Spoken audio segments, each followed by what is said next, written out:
Hello dear students, welcome to Kataria pharmacy. तो दोस्तों कैसे हैं आप सब? आई होप सभी ठीक होंगे। तो फ्रेंड्स, हम पढ़ रहे थे बी फार्मा फर्स्ट सेमेस्टर। तो फर्स्ट सेमेस्टर में हमने human anatomy and physiology complete कर लिया है। तो अब हमारा जो नेक्स्ट सब्जेक्ट है हमारे पीसीआई सिलेबस में जो दे रखा है वो है फार्मास्यूटिकल एनालिसिस फर्स्ट। तो अब हम स्टार्ट करेंगे इसी सब्जेक्ट को, क्योंकि जो सिलेबस में दे रखे हैं सब्जेक्ट उन्हीं के सीरीज वाइज हम सभी को स्टडी करना है हमें, तो बीच में मिस नहीं करेंगे।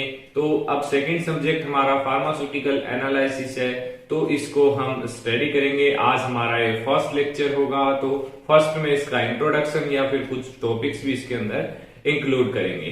तो दोस्तों, अगर आप चैनल पे न्यू हैं तो चैनल को सब्सक्राइब कर लीजिए और बेल आइकन को प्रेस कर दीजिए, जिससे न्यू वीडियो का नोटिफिकेशन आपको सबसे पहले मिल सके। क्योंकि हमारे चैनल पे बी फार्मा फर्स्ट सेमेस्टर के आने वाले दिनों में सभी सब्जेक्ट के लेक्चर्स आपको मिल जाएंगे और अफोर्डेबल प्राइजेज में इन सभी लेक्चर्स के नोट्स भी आपको प्रोवाइड करवा दिए जाएंगे। उसके लिए आप हमारे टेलीग्राम ग्रुप को ज्वाइन कर सकते हैं। वीडियो के डिस्क्रिप्शन में टेलीग्राम ग्रुप का लिंक आपको मिल जाएगा और अपने फ्रेंड्स तक भी शेयर कर दीजिए। B pharma 6 semester, 7 semester, 8 semester के लेक्चर ऑलरेडी चैनल पे अपलोड्स हैं और उनके भी नोट्स अवेलेबल हैं। 5th से 8 सेमेस्टर तक नोट्स अवेलेबल हैं और जो फर्स्ट सेमेस्टर के नोट्स हैं, एचएपी के नोट्स कंप्लीटली अवेलेबल हैं। अब ये फार्मास्यूटिकल एनालिसिस के जैसे जैसे वीडियोस बनेंगी वैसे ही इसको कंप्लीट करेंगे, क्योंकि साथ साथ ही मैं नोट्स राइट करता हूँ, उसके बाद ही आपको लेक्चर लेके आता हूँ आपके लिए।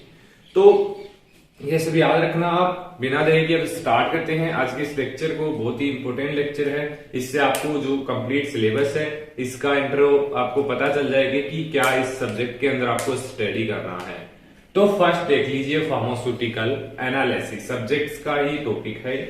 तो डेफिनेशन क्या होगी, मतलब जो फार्मास्यूटिकल एनालिसिस अपन स्टडी करेंगे उसके अंदर क्या क्या हम स्टडी करना है हमें।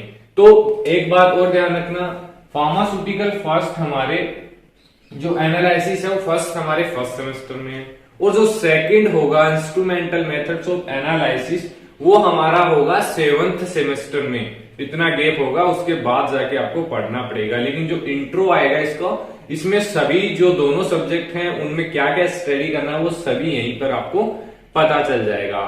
तो डेफिनेशन में क्या लिखा हुआ है, it is defined as branch of practical chemistry. किसका ब्रांच है?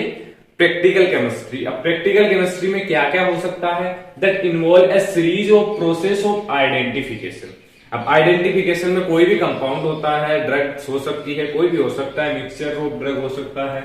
डिटर्मिनेशन, उसको डिटरमाइन करना, उसका quantification, purification of A substance. अगर कोई सबस्टेंस अनप्योर है, इम्प्योर है तो उसको प्यूरिफाइड करना, सेपरेट करना। अगर कोई टू प्रोडक्ट्स मिक्स्ड है तो उनको सेपरेट करना। Of component of a solution और mixture, determination of structure of pharmaceutical compound. अगर कोई ड्रग है, फार्मास्यूटिकल ड्रग है, उसकी स्ट्रक्चर पता करना है तो हम फार्मास्यूटिकल एनालिसिस की हेल्प से उसकी स्ट्रक्चर का पता कर सकते हैं। तो एक सिंपल वे में डेफिनेशन क्या होगी, it is a defined as branch of practical chemistry that involve series of process of identification, determination, quantification, purification of substance, separation of component of a solution or mixture or determination of structure of pharmaceutical compound। एक बार read करोगे आपको समझ में आ जाएगी। इसमें ज्यादा कुछ नहीं दे रखा, कुछ टॉपिक्स है, आइडेंटिफिकेशन, प्यूरिफिकेशन, सेपरेशन, क्वांटिफिकेशन, तो इनके बारे में आपको याद रखना है, वही आगे हम स्टडी करेंगे।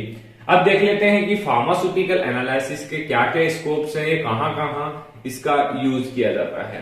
The importance of analytical chemistry lies in the fact that it the foundation pillar of the entire procedure of drug discovery, isolation, standardisation and quality control.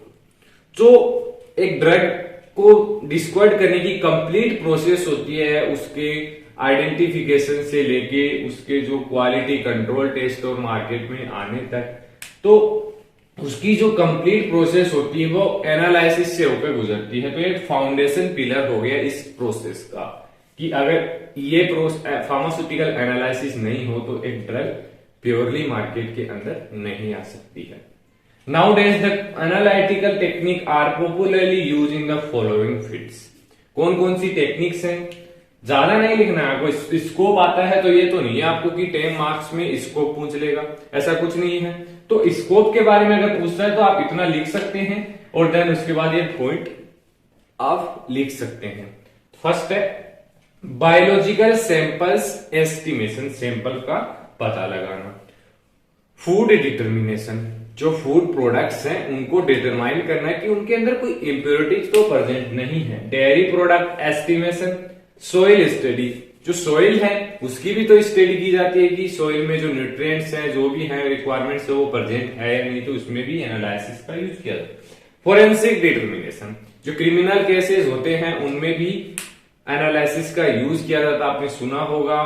PCR हो गया और इलेक्ट्रॉनिक जेल जो क्रोमेटोग्राफी है, ऐसे इसके अंदर use किए जाते हैं। आगे देखिए pesticide estimation in food and vegetables. Environmental pollutants determination, जो एनवायरमेंट में पोल्यूटेंट्स प्रेजेंट है उनका डिटर्मिनेशन इसके अंदर किया जाता है। आगे आते हैं हमारे टॉपिक पे, डिफरेंट टेक्निक ऑफ एनालिसिस। हमारे सिलेबस में ये दे रखा है। तो दोस्तों ये जो कंप्लीट क्लासिफिकेशन है इसको आपको याद जरूर रखना है, लेकिन जो इसमें टॉपिक में बताऊंगा आपको वो ही हमारे इस सब्जेक्ट में हम स्टडी करेंगे, और जो रह जाएंगे वो नेक्स्ट सब्जेक्ट हमारा आएगा बीफार्मा 7th सेमेस्टर में, उसमें हम स्टडी करेंगे। तो दोस्तों बहुत ही सिंपल क्लासिफिकेशन है, आपको याद भी रखना है, एग्जाम में आपको पूछा जा सकता है। तो इसको 2 टाइप से इसको पहले फर्दर डिवाइड करेंगे, इंस्ट्रूमेंटल और नॉन इंस्ट्रूमेंटल। मतलब इनमें इंस्ट्रूमेंट्स का यूज होगा और उनमें इंस्ट्रूमेंट्स का यूज नहीं होगा।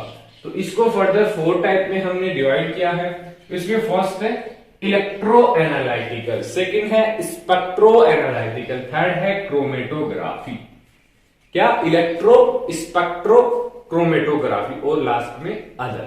कौन सा? इलेक्ट्रो, स्पेक्ट्रो, क्रोमेटोग्राफी, 3 हो गए। तो अब देखिए, अब इलेक्ट्रो में क्या कौन कौन से हैं? इलेक्ट्रोग्रेविमेट्री, कंडक्टोमेट्री, कोलूमेट्री, पोटेंशियोमेट्री, वोल्टामेट्री। तो हम इसी सब्जेक्ट में इनको स्टडी करेंगे हमारे एनालिसिस में। आगे चलते हैं स्पेक्ट्रो में। तो स्पेक्ट्रोफोटोमेट्री, स्पेक्ट्रोफ्लोरोमेट्री, आईआर स्पेक्ट्रोस्कोपी, ये जो टॉपिक्स हैं, atomic emission spectroscopy, atomic absorption spectroscopy, flame emission spectroscopy, turbidimetry, colorimetry, ये सभी टॉपिक्स हम 7th सेमेस्टर में स्टडी करेंगे। फार्मास्यूटिकल जो एनालिसिस हमारा सब्जेक्ट होगा। इसके अलावा क्रोमेटोग्राफी, जैसे gas chromatography, high performance liquid chromatography, thin layer chromatography, high performance thin layer chromatography, इनके बारे में भी हम डिटेल स्टडी जो हमारा नेक्स्ट सब्जेक्ट होगा 7th सेमेस्टर में करेंगे। इसके बाद अदर है रिया, एलिसा, इनके बारे में ज्यादा हमारे सिलेबस में नहीं दे रखा है। इधर आ जाते हैं नॉन इंस्ट्रूमेंटल की तरफ। जो नॉन इंस्ट्रूमेंटल या इसको क्लासिकल मेथड भी बोल सकते हैं, ये हम इसी सब्जेक्ट में स्टडी करेंगे, याद रख लेना आप इसको। इसमें जो टाइट्रेशन आएंगी, acid base titration, redox titration, precipitation titration, non aqueous, complexometry, इन सभी के सेपरेट अलग अलग लेक्चर्स होंगे और चैप्टर्स हमारे सिलेबस में दे रखे हैं। तो 4-5 तो ये हो गए और ये हो गए, इनको हटा देंगे। स्पेक्ट्रो क्रोमेटोग्राफी को, दोनों को हटा देंगे, ये हम 7th सेमेस्टर में स्टडी करेंगे। तो दोस्तों अब नेक्स्ट हम इनके बारे में थोड़ा इंस्ट्रूमेंटल और नॉन इंस्ट्रूमेंटल के बारे में कुछ थोड़ा डिस्क्रिप्शन, इसका इंट्रोडक्शन वगैरह देख लेंगे, वो नेक्स्ट लेक्चर में हम स्टडी करेंगे।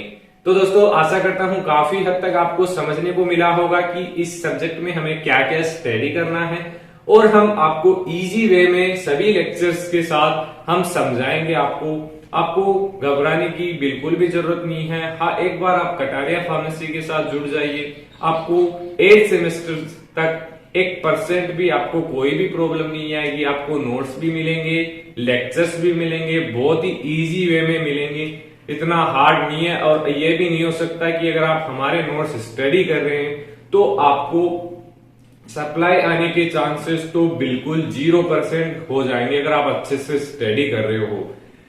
मतलब मैटर कम है, इजी लैंग्वेज में है, तो आपको समझने में भी आसानी होगी। हमारे नोट्स आपके जो भी एवरेज स्टूडेंट हैं या फिर बिलो एवरेज है उनके लिए भी बहुत ही बेनिफिशियल है, और अगर कोई टॉपर्स हैं वो भी इनको स्टडी कर सकते हैं, कोई प्रॉब्लम नहीं है। तो दोस्तों आशा करता हूं आप लोग हमें सपोर्ट करेंगे, जिससे हम आपके लिए रेगुलर वीडियोस लेके आए, जल्द ही फर्स्ट सेमेस्टर को कंप्लीट करें और सेकेंड सेमेस्टर हम स्टार्ट करें। तो प्लीज अपने दोस्तों तक भी वीडियो को शेयर कर दीजिए और चैनल को सब्सक्राइब करने के लिए उन्हें बोल दीजिए, क्योंकि व्यूज अच्छे आ रहे हैं हमारे चैनल पे, लेकिन सब्सक्राइबर्स की ग्रोथ है वो थोड़ी स्लो चल रही है, क्योंकि बच्चे देखते हैं बट सब्सक्राइब नहीं करते हैं। तो प्लीज सब्सक्राइब कर लीजिए, सब्सक्राइब करने के आपके कोई भी पैसे नहीं लग रहे हैं। तो मिलते हैं नेक्स्ट वीडियो में।